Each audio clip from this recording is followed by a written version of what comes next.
Hey there, welcome to my demo of JavaScript 30. This is a collection of 30 JavaScript projects written with purely vanilla JavaScript that all have custom UI and UX experiences. They're all responsive, and all the CSS is organized in BEM format.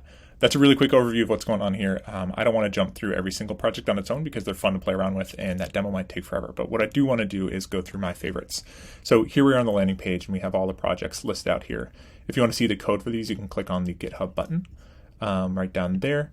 And here's where we are in the project. You can see a little bit more information about each project listed down below, how they're made, some of the technologies that were featured there. But what I want to do is go through my favorites and talk a little bit about them. So I'm going to start off with this drum kit.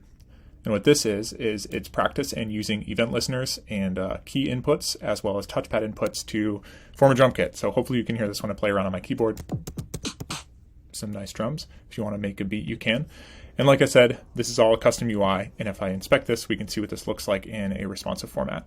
So what you can do is you can pull this up on your phone and you can play like a little drum pad on your phone. This project was really inspiring to me because I love making music and I love creating UIs that allow people to make music. So it was fun that the first project in this entire tutorial was something that I love. I come back to this nearly every day just to play drums, but that's enough for me. Let's go back here, check out some other projects. So, I want to go back to the repository itself and view another favorite. So this project works with local storage and event delegations to create a persisting grocery list or menu list of things that you might want to order at a restaurant. So again, this is a custom UI, but say I want to, build a grocery list. I'm going to add some items here. So I'll get, carrots to start. I also want lettuce, and I love peanut butter, so I want to get that too. When I'm in the grocery store, I can pull this up on my phone and I can say, I got those, I got those, I got those. And when I'm all set and I want to leave the grocery store, I can type in clear properly and I can clear the list there. If I type in something like carrots again and I have it here and then I refresh the page, there's a quick refresh there, things persist because things are being stored in local storage. This project was really helpful for me. There are a couple of other projects that I used local storage for to create, say, a dark mode, and I wanted to record the status that the user had input so that when they come back to the page, we can get that data from local storage and then persist it for their next visit. So if they were on dark mode, the next time they come to the website, dark mode was persisted. So let's head back to the repository again, view another favorite. This one is fun. This is speech detection.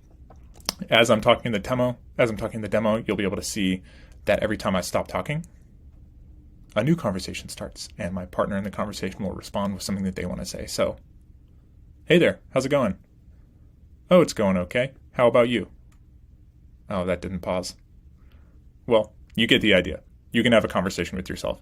And again, this is custom design. It's written to kind of view like an iMessage on an iPhone, and you can see that whenever the message was sent, it will pull up right there. So this was sent at 13:40. There you go. Okay, that's that. That's a lot of text there. Let's go to the next one. Here we have a countdown timer. This one is pretty simple. If you want to, I've used this when I cook at home. If I want to, in fact, I'm going to open this up right here and do a little iPhone view so we can see what it looks like on a phone. So here it is on a phone. Say you're in the kitchen and you want to start a timer for 5 minutes. That will count down. It will tell you when the timer is going to be done. You can reset it if you want and say you just want, I think I can just do 5 seconds there. Oh, that's 5 minutes. So how about 0.1 minutes? When it's done, it will display a done image and let you know that things are done. One of the next steps I want to do with this project, if I ever come back to it, is to create a sound that will play when you're done. But for now, it just displays the time, and then when it's done, it displays that emoji. So this is fun. I've used this when I'm making pasta and stuff. Next, let's go back here. We have so we did the countdown timer, and the last one, this is the last project in the entire series, is a target striker. And this is a game, sort of like Whack-A-Mole, and this is a custom design. Again, this was fun to make. This is a great way to design games, and what this is it's using, these are all items in an array, and when you begin the game, it's going to pull up randomly located targets, and you have to click on the targets in order to get them done. So I did easy mode because I'm out of practice right now.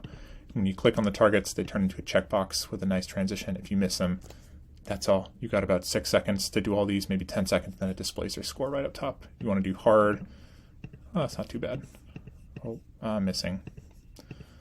Oh no, my score is so bad, huh?